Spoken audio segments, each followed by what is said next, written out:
আপনারা কারা কারা একা একা যখন নামাজ পড়েন, নফল হোক সুন্নত হোক বা ফরজ হোক, যখন নামাজ পড়েন প্রায় রাকাতে সূরা কুল হুয়াল্লাহ পড়েন কারা কারা? একটু হাত তোলেন তো। আচ্ছা, হাত নামান। খুশি হইয়া হাত তুলছেন, মনে করছেন প্রশংসা পাবেন। প্রশংসা না, বরং একটা বদনাম পাওয়ার ভয় আছে। সূরা ইখলাস, এটাকে আমরা সাধারণত কুল হুয়াল্লাহ সূরা বলি, তাই না? ইখলাস মানেটা কি? আমরা যেহেতু এই সূরাগুলো নামাজের মধ্যে সবচেয়ে বেশি পাঠ করি, ঠিক না বেঠিক?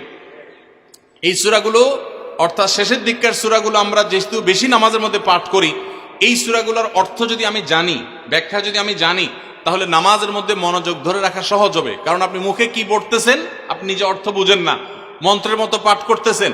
যদিও না বুঝে পড়লেও আপনি সওয়াব পাবেন, কিন্তু না বুঝে পড়লে তো আর এই কোরআনে আল্লাহ কি বলেছে এটা আপনি জানতে পারবেন না। না জানলে সে অনুযায়ী আপনি আমলও করতে পারবেন না। এই জন্য আমাদেরকে বুঝতে হবে। এই জন্য সূরা ইখলাস সম্পর্কে আমরা জানি। ইখলাস এই সূরার নাম, সূরার নাম হলো সূরাতুল ইখলাস বা ইখলাসের সূরা। ইখলাস শব্দের একটা অর্থ হলো পিওর করা, খাঁটি করা। তার মানে আমাদের ইবাদতটা শুধু আল্লাহর জন্য হবে, খাঁটি হবে, এখানে কোনো ভেজাল অন্য কারোর জন্য সেটা হবে না। আমাদের দোয়াগুলো সব শুধু আল্লাহর জন্য হবে, খাঁটি এবং ফ্রেশ ভাবে আল্লাহর জন্য নিবেদন করবো, সাথে আর কারোর সেখানে শরিক করব না। এই জন্য এই সূরার নাম ইখলাস, যে এই সূরার মধ্যে আল্লাহর ইবাদত, একত্ববাদ, তাওহীদ, এটাকে খাঁটি করবার নির্দেশ দেওয়া হয়েছে। আল্লাহর কোনো শরিক নাই, এই জন্য এটাকে সূরা ইখলাস বলা হয়েছে, খাঁটি করার সূরা, ঈমানকে বিশুদ্ধ করা, তাওহীদকে ঠিক করার সূরা। একইভাবে ইখলাসের আরো বিভিন্ন অর্থ এবং বিভিন্ন ব্যাখ্যা আছে, আমরা শুধু এইটুকু বলি। এরপর আসা যাক সূরা কুল হুয়াল্লাহ। কেন আল্লাহ তাআলা এই সূরাটা নাজিল করলেন? কোরআনে কারীমের বিভিন্ন সূরা, বিভিন্ন আয়াত নাজিলের প্রেক্ষাপট আছে, যেটাকে শানে নুজুল বলা হয়। কেন এই সূরা আল্লাহ তাআলা আমাদেরকে দিয়েছেন, এ সম্পর্কে প্রিয় নবী সাল্লাল্লাহু আলাইহি সাল্লামের এক সাহাবী, তার থেকে একটি হাদিস বর্ণিত আছে। সেই হাদিসের আলোকে আমরা জানি যে মক্কার মুশরিকরা, মক্কার কাফিররা, অবিশ্বাসীরা, তারা প্রিয় নবী সাল্লাল্লাহু আলাইহি সাল্লাম যখন তাওহীদের দাওয়াত দিলেন, আল্লাহর পথে আসার দাওয়াত দিলেন, তারা বলল, মুহাম্মদ, আমরা তো সবার বংশ পরিচয় জানি। সেই যুগে মানুষ উটের পর্যন্ত বংশ পরিচয় জানতো, শিখতো। তো নবী সাল্লাল্লাহু আলাইহি সাল্লামকে তারা জিজ্ঞাসা করেছে, মুহাম্মদ, তোমার যে আল্লাহর কথা বলো, ঈমান আনার জন্য বলো, তোমার আল্লাহর বংশ পরিচয়টা একটু আমাদেরকে জানাও। মক্কার মুশরিকদের এরকম হাস্যকর দাবি শোনার পর প্রিয় নবী সাল্লাল্লাহু আলাইহি সাল্লামের প্রতি আল্লাহ তাআলা এই সূরা নাজিল করে তাদের এই প্রশ্নটা যে অবান্তর, আল্লাহ তাআলার যে কোনো বংশ পরিচয় নাই, আল্লাহর যে কোনো জন্মদাতা নাই, তিনি যে কোনো জন্মদাতার মুখাপেক্ষী নন, সে বিষয়টাকে আল্লাহ তাআলা বিশদভাবে এই সূরাতে বিবৃত করেছেন, বর্ণনা দিয়েছেন। এই জন্য ওই প্রেক্ষিতে এই সূরাটা নাজিল হয়েছে। কোন কোন উলামায়ে কেরাম, কোন কোন মুফাসসিরগণ অবশ্য ভিন্ন আরো একাধিক কথাও বলেছেন। তবে এটি সবচেয়ে প্রসিদ্ধ এবং বেশিরভাগ মুফাসসিরদের মত এটি যে সূরা ইখলাস, কুল হুয়াল্লাহ সূরা নাজিল হয়েছে মক্কার মুশরিকরা প্রিয় নবী সাল্লাল্লাহু আলাইহি সাল্লামের কাছে আল্লাহর বংশ পরিচয় জানতে চাওয়ার মতো মূর্খতাসুলভ প্রশ্ন করেছে। সেই প্রশ্নের জবাবে এই সূরায় আল্লাহ রাব্বুল আলামিন বিস্তারিত বিবরণ দিয়েছেন। এবার আসুন আমরা এই সূরায় কি বলেছেন আল্লাহ রাব্বুল আলামিন সে বিষয়ে জানবো, এবং সেই সাথে এই সূরাটার বিশেষ ফজিলত আছে। সূরা ইখলাসের আবার স্পেশাল ফজিলত আছে, কি সেটা আমরা জানবো ইনশাআল্লাহ তাআলা। আমরা প্রথমে আসুন সূরার অর্থ আমরা জেনে নেই।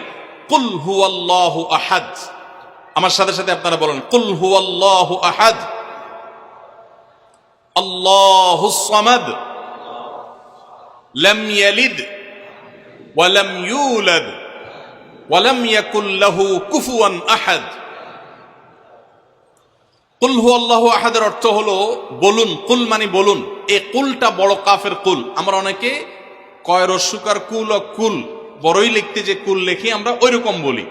এই কাফটা ভেতর থেকে আসবে। কুল কুল কুল বললে তার অর্থ হবে বলো। আর যদি ছোট কাফের কুল, অর্থাৎ বাংলা করস্যকার কুল ও কুল লিখি যে আমরা ওরকম কুল যদি বলেন, আরবিতে তার অর্থ হলো খাও। একটা হলো বলো, আরেকটা হলো খাও। অর্থের মধ্যে বেশ কম আছে না নাই? অনেক বেশ কম। কোথায় খাওয়া আর কোথায় বলা। এই জন্য এই কফটাকে একটু শুদ্ধ করার চেষ্টা করতে হবে।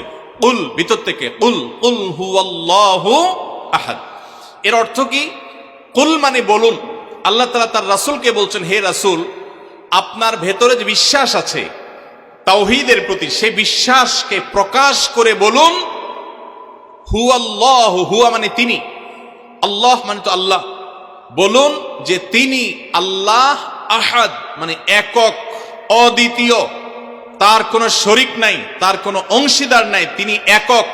বংশ পরিচয়ে তার থাকার প্রশ্নই ওঠে না। যিনি একক, যিনি অদ্বিতীয়, যার কোনো শরিক নাই এবং যার কোনো পার্টনার নাই, যার কোনো ফ্যামিলির সদস্য নাই, যিনি একক, তার বংশ পরিচয় জানতে চাওয়া এটা মূর্খতা এবং অজ্ঞানতা। এজন্য আল্লাহ রাব্বুল আলামিন জানিয়েছেন, কুল হুয়াল্লাহু আহাদ, বলে দিন তিনি আল্লাহ যিনি একক, আল্লাহুস সামাদ, আল্লাহ হলেন সমাদ। সমাদ শব্দের অর্থ হলো যে তিনি হলেন সেই মহান সত্তা, সবাই যার কাছে মুখাপেক্ষী, তিনি কারোর কাছে মুখাপেক্ষী নন। সমাদ মানে হলো যিনি অমুখাপেক্ষী, যিনি কারোর মুখাপেক্ষী না। পৃথিবীর সকল সৃষ্টি তার মুখাপেক্ষী, তিনি কারো মুখাপেক্ষী না। যেহেতু তিনি কারোর মুখাপেক্ষী না, অতএব তার বাপেরও প্রয়োজন নাই, তার মায়েরও প্রয়োজন নাই, তার সন্তানের প্রয়োজন নাই, বন্ধুর প্রয়োজন নেই, তার কারোর কোনো প্রয়োজন নেই। সবার তাকে প্রয়োজন, কিন্তু তিনি কারোর কাছে মুখাপেক্ষী নন। আল্লাহুস সামাদ, লাম ইয়ালিদ ওয়া লাম ইউলাদ, যেহেতু তিনি কারো মুখাপেক্ষী নন, এজন্য তিনি কাউকে জন্ম দেননি। ওয়া লাম ইউলাদ, এবং তাকেও কেউ জন্ম দেয়নি। যেহেতু তিনি কোনো কারো মুখাপেক্ষী না, এজন্য তার বাপমারও প্রয়োজন নাই। আমরা দুনিয়াতে আসার জন্য বাপমার মুখাপেক্ষী, বাপমা ছাড়া আসতে পারি না। যেহেতু আল্লাহ কারো মুখাপেক্ষী নন, এই জন্য তার কোনো জন্মদাতার প্রয়োজন হয়নি। ওয়া লাম ইউলাদ, এবং তিনি কাউকে জন্ম দেননি। কারণ আমাদের সন্তান সন্ততি জন্ম দিতে হয় আমাদের প্রয়োজনে, কারণ আমার বংশধারা ধরে রাখতে হবে, আমার নামটা ধরে রাখতে হবে, আমার সম্পদ রক্ষণাবেক্ষণ করতে হবে, বৃদ্ধকালে আমাকে দেখাশোনা করতে হবে। এইসব কারণে আমাদের সন্তানের প্রয়োজন হয়। আল্লাহ তাআলা যেহেতু মুখাপেক্ষী নন কোনো কিছুর প্রতি, এই জন্য তার কাউকে জন্ম দিয়ে তার বংশ টিকায় রাখারও প্রয়োজন নাই, আবার তাকে কেউ জন্ম দেওয়ারও প্রয়োজন নাই। ওয়ালাম ইয়াকুল্লাহু কুফুয়ান আহাদ, আর তার কোনো সমকক্ষ নাই, তার সমান কেউ নাই, তার সাথে কোন প্রকার সাদৃশ্য হতে পারে এমন আর কেউ নাই। তিনি অদ্বিতীয়, তিনি একক। এই ছোট ছোট 4টি সূরায় আল্লাহ তাআলার 3টি গুণবাচক নাম আল্লাহ উল্লেখ করেছেন। আল্লাহর মূল নাম যেটা, সেটা উল্লেখ করেছেন আল্লাহ, তার জাতে পাকের নাম। আর এর পাশাপাশি আরো 2টি গুণবাচক নাম উল্লেখ করেছেন। এক হলো আহাদ, মানে একক, এটা আল্লাহর গুণবাচক নাম। আর এটা হলো সমাদ, এটাও আল্লাহর গুণবাচক নাম। এই নামগুলো আল্লাহ তাআলা উল্লেখ করেছেন। এই যে সূরাটা, সূরা ইখলাস আমরা জানলাম, এর অর্থ আমরা শুনলাম। এই সূরার ফজিলত কি? 3টা ফজিলত আপনারা শুনেন। 1 নম্বর, নবী করিম সাল্লাল্লাহু আলাইহি সাল্লাম বলেছেন, এই সূরা ইখলাস এটা হলো কোরআনে কারীমের 3 ভাগের 1 ভাগ। বলেন সুবহানাল্লাহ। সূরা ইখলাস বা কুল হুয়াল্লাহ সূরাটা হলো কোরআনে কারীমের কয় ভাগের 1 ভাগ? 3 ভাগের 1 ভাগ। 3 ভাগের 1 ভাগের মানে কি? এই সম্পর্কে কোন তাফসীরবিদগণ বলেছেন, এর মানে হলো গোটা কোরআনে আল্লাহ তাআলা মৌলিকভাবে 3টা বিষয়ের আলোচনা করেছেন। কয়টা বিষয়? এই পুরো কোরআন জুড়ে আল্লাহ তাআলা আলোচনা করেছেন কয়টা বিষয়ে? 3টা বিষয়। নাম্বার 1 তাওহীদ, একত্ববাদ, ঈমান সম্পর্কে। নাম্বার 2 আখবার, বিভিন্ন জাতি গোষ্ঠীর ইতিহাস আল্লাহ এখানে আলোচনা করেছেন। নাম্বার 3 এই কোরআন আল্লাহ তাআলা আলোচনা করেছেন আহকাম বা বিধিবিধান। ঈমানটা মানুষের, বিশ্বাসটা মানুষের সবচেয়ে গুরুত্বপূর্ণ। বিশ্বাস মানুষকে পরিচালনা করে, জন্য কোরআনে এটার আলোচনা সবচেয়ে বেশি। এরপর ইতিহাসের আলোচনা মানুষের অনেক বেশি প্রয়োজন শিক্ষা গ্রহণ করবার জন্য পূর্বের ঘটনাবলী থেকে, সেজন্য সেগুলোও আছে। আর 3 নম্বর বিধিবিধান, মানুষ কিভাবে চললে কোন দিকে গেলে লাভ হবে, কোথায় গেলে ক্ষতি হবে, সে হালাল হারামের বিবরণ কোরআনে আছে। 3টা বিষয়ের আলোচনার মধ্যে একটা হলো তাওহীদ বা ঈমান। এই সূরা ইখলাস এমন একটা সূরা কোরআনের, এই একটা সূরাতে পুরা সূরার 4টা আয়াতের সবগুলো আয়াতে শুধু ঈমান সম্পর্কে, শুধু আল্লাহর জাত সম্পর্কে বলা আছে। বলেন সুবহানাল্লাহ। ভাইরা আমার, এই সূরা ইখলাস বা সূরা কুল হুয়াল্লাহ এটা কোরআনে কারীমের 3 ভাগের 1 ভাগ। এটার একটা ব্যাখ্যা। আরেকটা ব্যাখ্যা হলো, কোরআনে কারীম যদি কেউ পুরাটা পড়তে পারে, যে পরিমাণ সওয়াব সে লাভ করবে। শুধু কুল হুয়াল্লাহ সূরা যদি একবার পাঠ করে, কয়বার?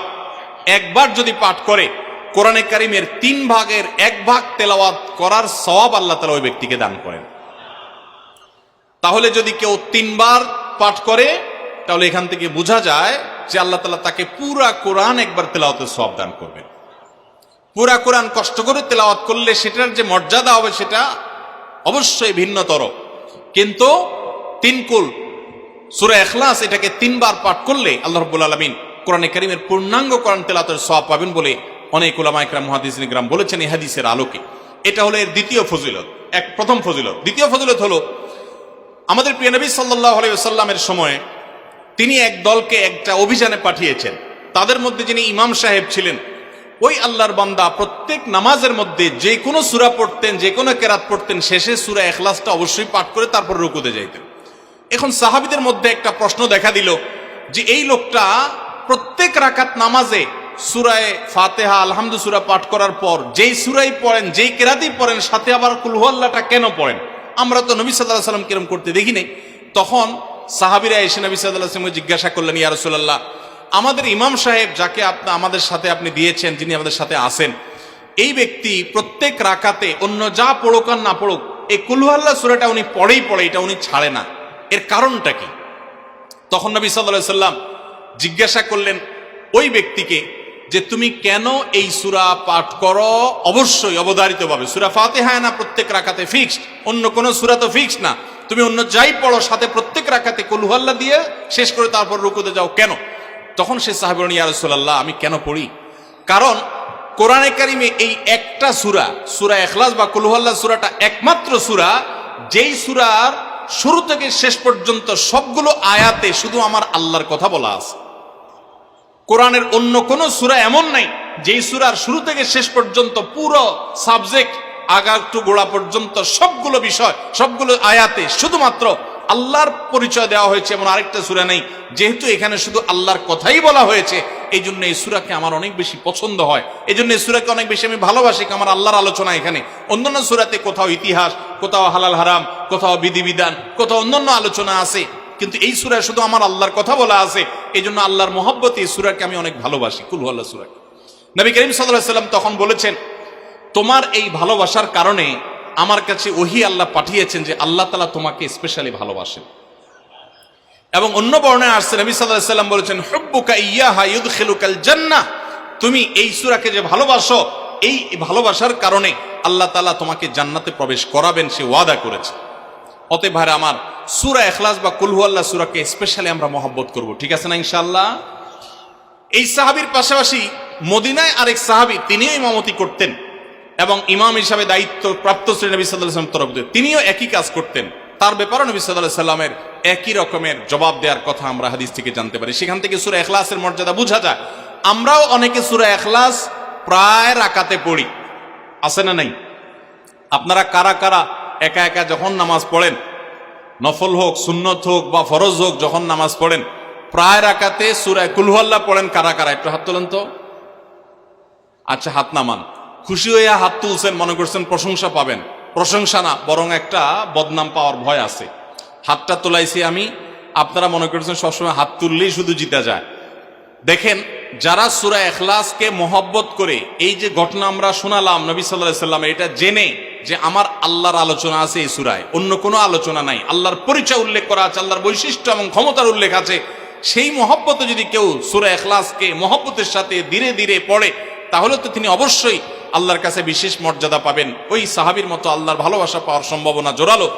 তবে আমাদের বেশিরভাগ মানুষ কুল হুয়াল্লাহ সূরা দিয়ে নামাজ পড়ে নামাজ শর্ট করার জন্য, ঠিক না বেঠিক? তাহলে এবার যদি আমি বলি কারা কারা নামাজ সংক্ষেপ করার জন্য কুল হুয়াল্লাহ সূরা দিয়ে নামাজ পড়েন, তাহলে দেখা যাবে হাত ওইগুলো আবার উঠছে। তাহলে সংক্ষেপ করার উদ্দেশ্যে সূরা কুল হুয়াল্লাহ পড়লে সেটার কারণে আল্লাহর কাছে সওয়াব পাবেন না, বরং আপনার নামাজের মর্যাদা আরো কমবে। নামাজ কি সংক্ষেপে করতে হয় না লম্বা সময় নিয়ে করতে হয়? আমরা খাওয়াটা খুব ধীরে সুস্থে খাই, ঘুমটা খুব ঠান্ডা মাথায় যায়, কাজ কাম খুব ঠান্ডা মাথায় করি, শ্বশুরবাড়ি গেলে খুব আস্তে ধীরে যাই, সব কাজগুলো আমরা ধীরে সুস্থে করা পছন্দ করি। শুধু নামাজের বেলা আসলে, জিকির তসবির বেলা আসলে আমরা 4G 5G গতিতে, তুফান মেলের গতিতে যত তাড়াতাড়ি সম্ভব করার চেষ্টা করি। সব জায়গায় গতি ভালো না, মোবাইলের নেট স্পিডের গতি ভালো বুঝলাম, কিন্তু তেলাওয়াত যে যত ধীরে ধীরে করবে, নামাজ যে যত আস্তে আস্তে পড়বে, আপনি মসজিদে লক্ষ্য রাখবেন, আপনার মসজিদে যেই লোকটার নামাজের সবচেয়ে বেশি সময় লাগায়, যেই লোকটার 2 রাকাত নামাজে সবচেয়ে বেশি সময় ব্যয় করে, আপনি নিশ্চিত ধরে নেবেন এই লোকটার নামাজি হিসাবে তত আল্লাহর কাছে প্রিয় এবং শ্রেষ্ঠ। অতএব সময় নিয়ে নামাজ পড়বো তো ইনশাআল্লাহ। আমাদের অনেকেরই তাড়াহুড়া করে নামাজ পড়ার স্বভাব আছে ভাইরা, ভালো না এটা। যাই হোক, তো সূরা ইখলাস আমরা এটাকে সংক্ষেপ করার জন্য পড়বো না, মহব্বত করার জন্য পড়বো আজ থেকে, ঠিক আছে তো ইনশাআল্লাহ।